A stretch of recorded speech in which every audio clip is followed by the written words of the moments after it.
You wake up. You brew it. You drink it, sometimes 2 cups, maybe 3. For most of us over 40, coffee isn't just a habit. It's practically a ritual.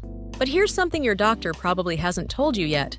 After the age of 40, coffee affects your body in ways that are completely different from when you were in your 20s. Some of it is surprisingly good news. Some of it is something you need to stop doing today. Stay with me, because by the end of this video, you'll know exactly how to drink coffee in a way that protects your heart, your hormones, your bones, and your brain as you age. Section 1. Why coffee hits differently after 40. Here's the biology no one talks about. In your 20s and 30s, your body metabolizes caffeine quickly. Liver enzymes called CYP1A2 break it down fast. You drink coffee at 3 p.m., and you're still sleeping fine by midnight. But after 40, that enzyme activity starts to slow down. Your liver processes caffeine 30 to 50% more slowly than it did 2 decades ago. That means caffeine stays in your bloodstream longer, wiring your nervous system, elevating cortisol, and quietly disrupting your sleep architecture, even when you don't feel wired.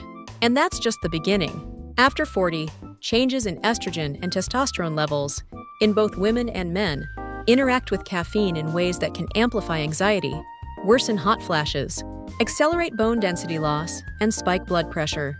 We'll break all of that down. But first, let's talk about the good news, because there is a lot of it. Section 2. The real benefits of coffee after 40. Let's be clear.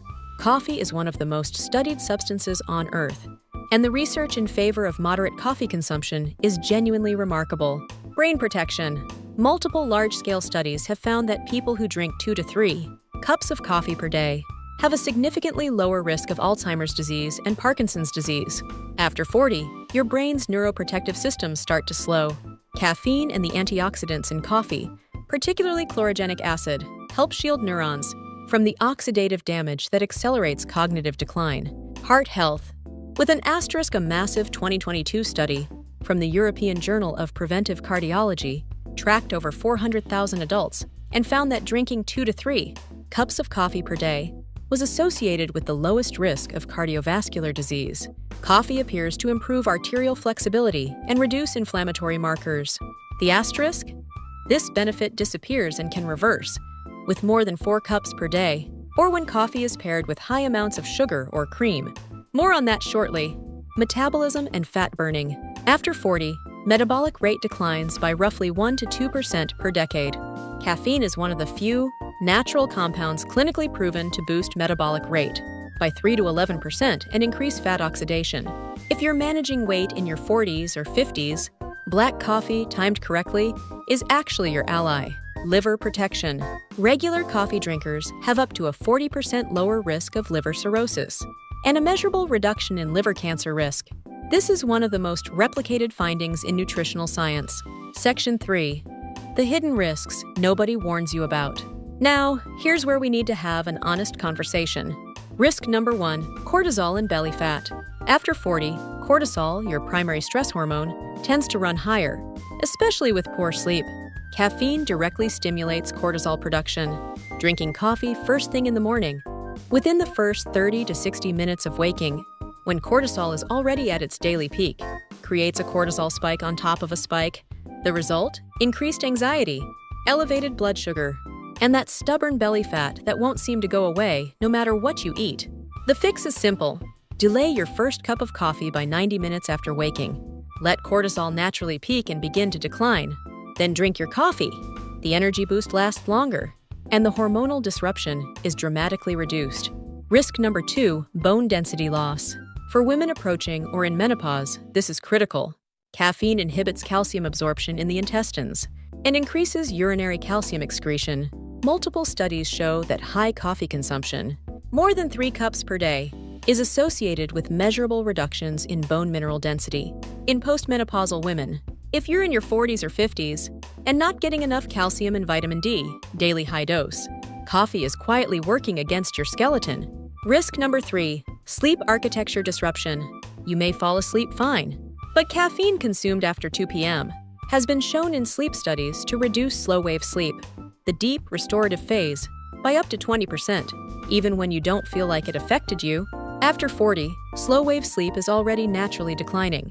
Disrupting it further accelerates cognitive aging, impairs immune function, and elevates cardiovascular risk. Cut your caffeine cutoff to 1 p.m. or 2 p.m. at the absolute latest. Risk number 4, blood pressure spikes. Caffeine blocks adenosine receptors in your blood vessels, causing them to constrict temporarily. In your 20s, this is usually harmless. After 40, when arterial flexibility naturally decreases, this constriction can create clinically significant spikes in systolic blood pressure. If you're already managing blood pressure, coffee consumed on an empty stomach is particularly aggressive.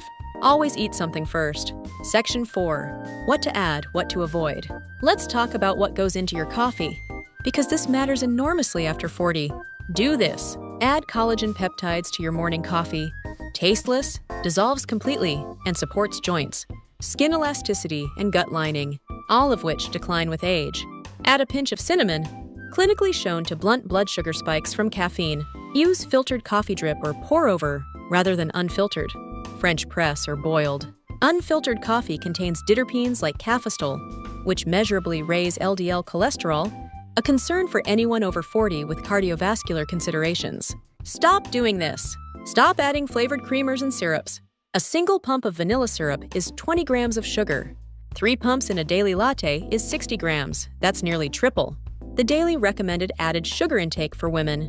Stop drinking coffee on a completely empty stomach. The acidity spikes gastric acid production and, over time, weakens the lower esophageal sphincter, increasing acid reflux risk, which is already more common after 40. Section 5. The optimal coffee protocol after 40. Here is what the science actually recommends for adults over 40. Optimal amount 2 to 3 cups per day, roughly 200 to 400 milligrams of caffeine. Optimal timing. First cup 90 minutes after waking. Last cup no later than 1 to 2 p.m.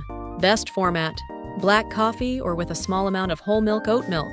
Filtered brewing method drip, pour over, AeroPress. Avoid flavored creamers, artificial sweeteners, and sugary syrups. Pair it with adequate calcium and vitamin D, especially for women. A light meal or snack before or with your first cup. Consistent hydration. Coffee is mildly diuretic. Match every cup with a glass of water. Be cautious if you have high blood pressure or arrhythmia. You are in perimenopause or menopause and experiencing hot flashes. Caffeine is a documented trigger. You have osteoporosis or low bone density. You have chronic anxiety or adrenal fatigue. Coffee, done right, can genuinely be one of the healthiest things you consume. Every single day after 40, it's not your enemy, but the way you're drinking it might be. 2 things to change starting tomorrow. 1. Push your first cup 90 minutes after you wake up. 2. Move your last cup to before 2 p.m. Just those 2 shifts alone will change how you feel, your energy, your sleep, your mood within 1 week. If this was useful, share it with someone you know who drinks coffee every day. It might be the most practical health advice they hear this year. And if you want to go deeper on how your body changes after 40 and what to do about it, subscribe. We cover exactly this kind of thing every week. See you in the next one. Take care of yourself